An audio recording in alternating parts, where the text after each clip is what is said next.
ایک صاحب تھے، وہ نا کڑھائی کا کام کرتے تھے، ان کے گھر خواتین 8-10 آتی تھی، یہ ہاتھ سے کڑھائی کا کام کرتے تھے، پھر یہ ہاتھ سے بنے ہوئے کپڑے وہ کراچی میں دے آتے تھے اور کراچی سے باہر جاتے تھے، باہرلے ملک میں، وہاں یہ چیزوں بہت پسند کی جاتی۔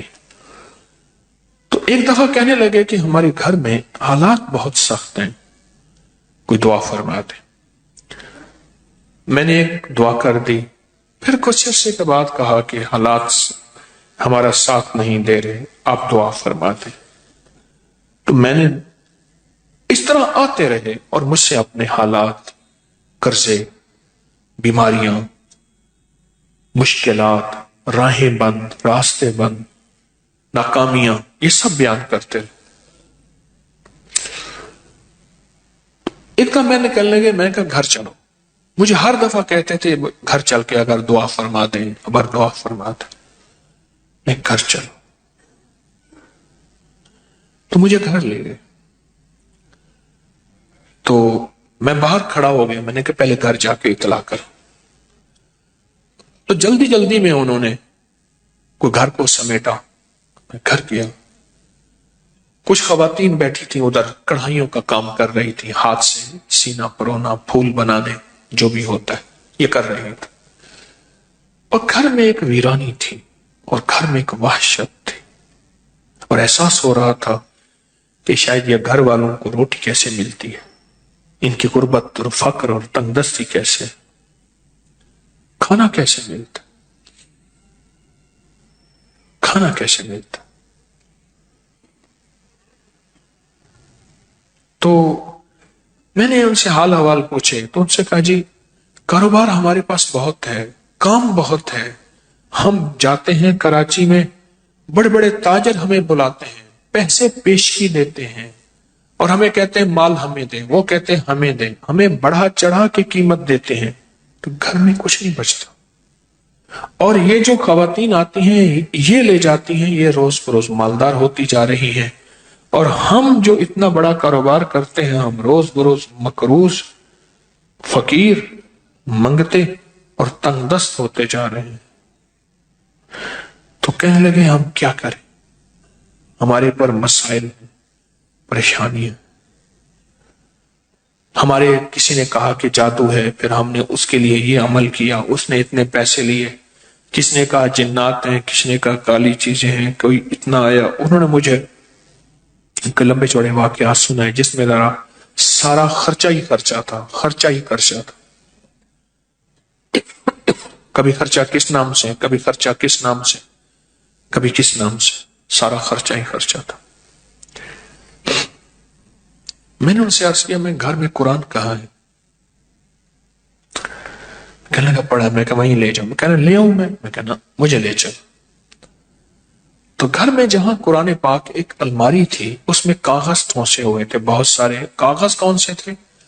یہ بچوں کی کاپیاں نہیں ہوتی، بچوں کی کاپیاں جس میں یہ ہوم ورک کرتے ہیں بچے، کاپیاں ہوتے ہیں، ان میں لکھتے ہیں، ان کے کاغذ، اور پرانے کوئی قاعدے ہوتے ہیں، الف انار والا قاعدہ، یہ چھوٹے چھوٹے ABC والے قاعدے، ان کے ہاں بچے بھی پڑھتے تھے، وہ بچے بھی پڑھا کے ان سے فیس لے کے گزارا کرتے تھے۔ تو وہ سارے ٹھونسے ہوئے تھے، ان کے نیچے سے میں نے قرآن پاک نکالا، میں نے کہا اور ہے؟ کہا نہیں۔ اس پہ غلاف لپٹا ہوا تھا، اور اس میں دھول تھی، مٹی تھی۔ میں نے نکالا قرآن پاک، اور میں نے کہا میں نے آپ کے تعویذ نکال دی۔ اچھا، میں کہا آپ کو میں دکھاتا ہوں جو تعویذ آپ کے تھے، جس کی وجہ سے آپ کے گھر میں بربادی، پریشانی، قرضے، مسائل، مشکلات، میں نے نکال دی۔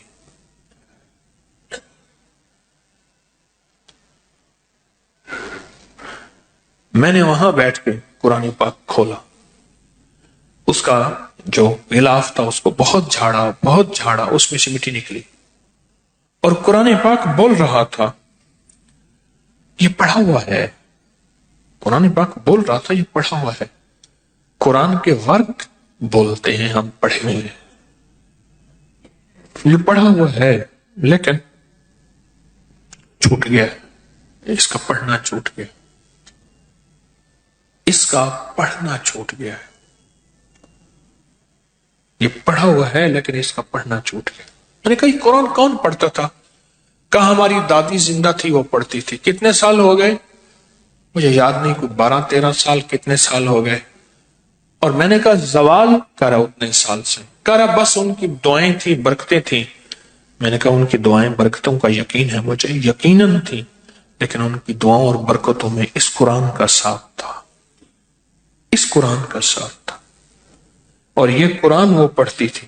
کہنے لگے آپ کی بات ٹھیک ہے، یہ قرآن تھا جس کی دعائیں، جس کی برکتوں سے عرشوں سے فیصلے ہوتے تھے۔ دادی گئی، قرآن لپیٹا، رکھ دیا، اور گھر کے اندر کوئی قرآن کو اٹھانے والا نہیں، کوئی قرآن کو پڑھنے والا نہیں۔ اس نے کیا کیا؟ اس نے قرآن پڑھنا شروع کر دیا۔ ان سب نے پڑھنا شروع کر دیا۔ کچھ عرصے کے بعد مجھ سے کہنے لگے ہمارے حالات بہتر ہو رہے ہیں، حالات بہتر ہو رہے۔ پھر ان کا کاروبار اتنا بڑھا کہ خود جا کے کراچی بیٹھ گئے۔ یہاں سے مال بنتا تھا اور مال بنا کے کراچی میں خود وہ لیتے تھے اور خود باہر بھیجنا شروع ہو گئے۔ مجھے آج کل کا پتہ یوں ہے، بہت سالوں پرانی بات ہے، آج کل کا پتہ یوں ہے کہ کراچی میں ایک بہت اچھے ایریے میں ان کا بہت بڑا گھر ہے، اور مجھے کئی دفعہ پیغام ملا جب آئیں ہمارے پاس ضرور آئیں، یہ آپ کا لگایا ہوا پودا ہے، ہم تو مٹ چکے تھے۔ اور میں نے کہا سچ پوچھیں، قسم اس ذات کی جس کے قبضے میں میری جان ہے، یہ قرآن کا لگایا ہوا پودا ہے، قرآن کا لگایا ہوا پودا کی بدوائیں ختم ہو گئی، قرآن کی آہیں ختم ہو گئی۔ ہاں، انہوں نے کوئی نہیں چھوڑا تھا، تعویذ کوئی نہیں، عمل کوئی نہیں۔ میں تعویذوں کو مانتا ہوں، میں عمل کو مانتا ہوں، لیکن یہ بتا دوں کہ کوئی بڑے سے بڑا تعویذ قرآن سے بڑھ کے طاقتور ہو سکتا ہے؟ کوئی بڑے سے بڑا تعویذ قرآن سے طاقتور نہیں ہو سکتا۔ اس ویڈیو کو لائک اور شیئر کریں، اب کریں یوٹیوب چینل کو سبسکرائب کریں اور روزانہ زیادہ سے زیادہ سبسکرائب کروائیں۔ آپ دوسروں کے لیے صدقہ جاریہ بنیں گے، اللہ پہلے آپ کے دکھ ڈالے گا۔